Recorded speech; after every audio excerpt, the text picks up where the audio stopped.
Good morning. Are you Victor Charles Campbell Jr.? Yeah. And Mr. Parker, will your client waive the formal reading of the indictment in each case? We are. And it looks like we are going in 21-36426 and 22-39050, correct? There's also a dismissal in 3059. All right, Mr. Campbell. In cause number 21-36426, you're charged with a third-degree felony offense of evading arrest or detention with the use of a vehicle, and that's from November 28th of 2020. The indictment further alleges that you were previously convicted of assault family violence, a third-degree felony, December 5th of 2014. And how do you plead to that charge? Okay. So to the charge, let's start with just evading arrest or detention with the use of a vehicle from November 28th of 2020. How do you plead to that charge? Guilty or not guilty? It's guilty or not guilty. Either you did it or you didn't do it. I thought that's what the plea was. There's a plea agreement means in my court, you either enter a plea of guilty or not guilty. Okay.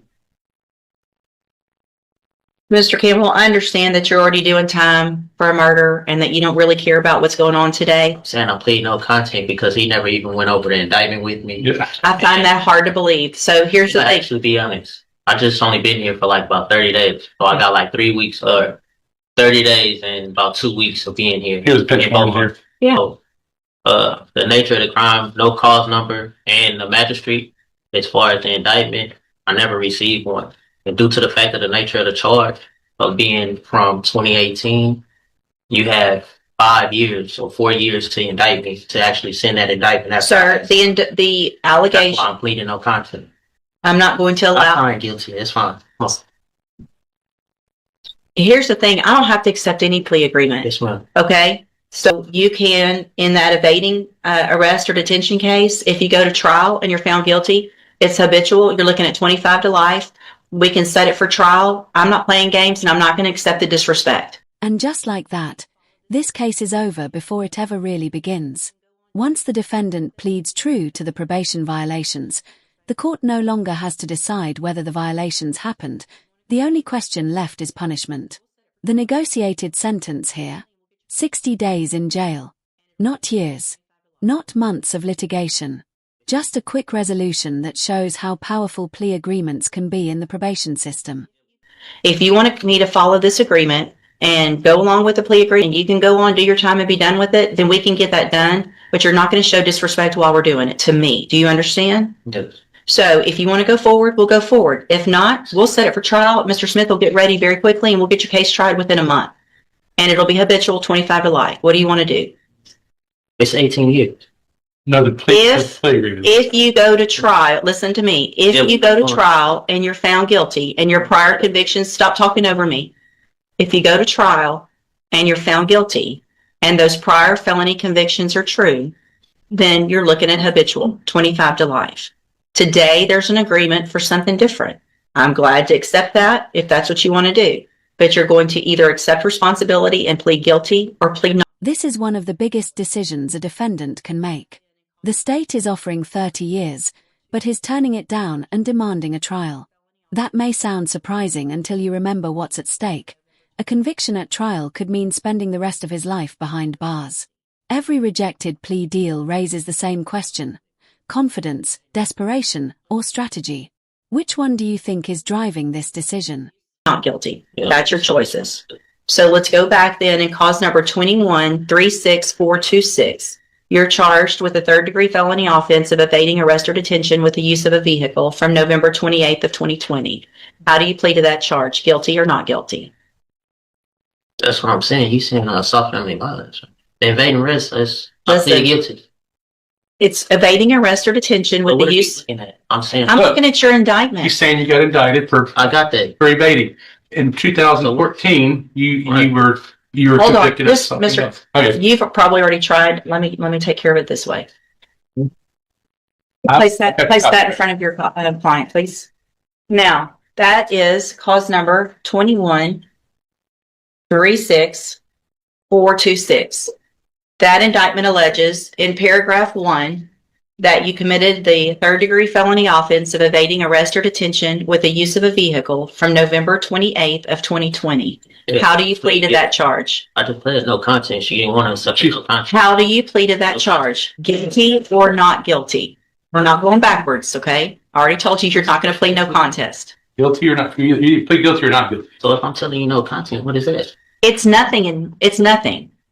You're not allowed. I can take a plea of no contest, or I cannot take a plea of no contest. That is up to the court. You're not legally entitled to plead no contest if there's a plea bargain.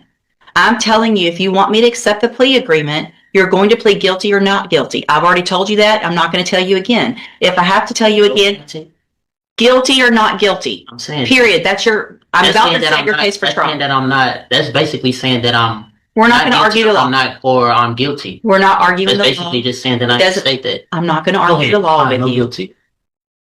Just sign. Go ahead. That's guilty. Go ahead. That's what y'all want anyway. Listen, I'm cool, man. Just go ahead. Well, you're not. You're really not being cool, and you're making me very frustrated. Ma'am, I respect your call. Just go ahead and give me Nothing here. Plead guilty. There Okay. you go. So you plead guilty to evading arrest or detention Yes, with ma'am. use of a vehicle. Okay. The next paragraph that you're looking at says that you were previously convicted of assault family violence December 5th of 2014. Is that true or not true that you have that conviction That's on true. your record? Okay. And that's not the same That's case okay. as far as Look- evading arrest, man. That's two different charges. So if you really want to be technical as far as being a habitual, that's called a repeated offender. But Exactly. And listen, so Mr. Campbell, that's 15. Wow. I thank you. Do you want to come sit up here and be the judge? You're so smart. I don't know. If you needed some help, ma'am, I wouldn't mind. I feel like I might because I'm not understanding. Mr. Campbell, you're getting a deal to go on count one only, which makes you a repeat. I get that you've been through this before and you understand what's going on, but you're making this more difficult. If you go to trial, you could be habitual. Today, if we take this great plea agreement, it's repeat. I understand that. I've been doing this for 30 years. Okay? So, did you enter your plea of guilty freely and voluntarily? Guilty. Did anybody force you to plead guilty today? No. Okay. Did you catch that? The attorneys are discussing a defendant already on deferred probation who is now accused of committing murder while out on release. The murder case hasn't formally arrived in this court yet, creating a legal bottleneck.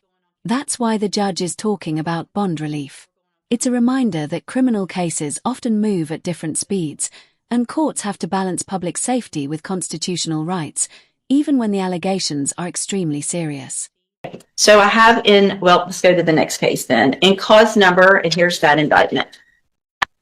In cause number 22-39050, you're charged with and in this case, we're just going on count one. Count one only. So in this case, we're going on count one only. So it's just the offense of tampering with physical evidence, a second-degree felony from November 28th of 2020.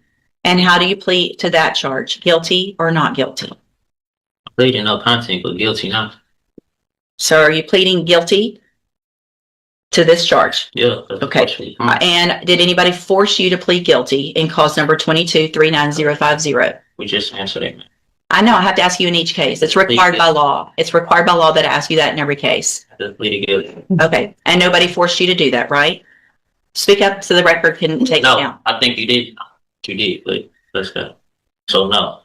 Okay. So I have in both of those cases here on the tablet some documents that have your signature on them that the state's marked as exhibit number 1. Before you signed those, did you go over them with Mr. Parker?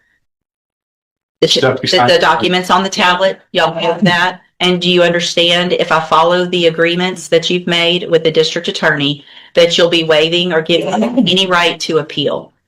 Yes or no, please. Do you understand that? What we signed the documents. Okay. You have to answer out loud, yes or no, so that the record's clear that you understand, that I know you understand what you signed. Okay. I'm not trying to, doesn't have to be that difficult. Just get in, get your deal, and get out. You're making this way more difficult than it has to be. State tenders number 1 in each case. Objection. It's admitted in each case. Is there any evidence that Mr. Campbell is not competent? No, you're not. You said I just printed the wrong thing. She asked me if I thought that there's evidence you weren't. I said, no, there's not. He's competent. All right, Mr. Campbell, I'm going to find in each of your cases that you, Mr. Campbell, pay attention to me for a second, please. Oh, foul, please. I ain't drinking. Mr. Campbell,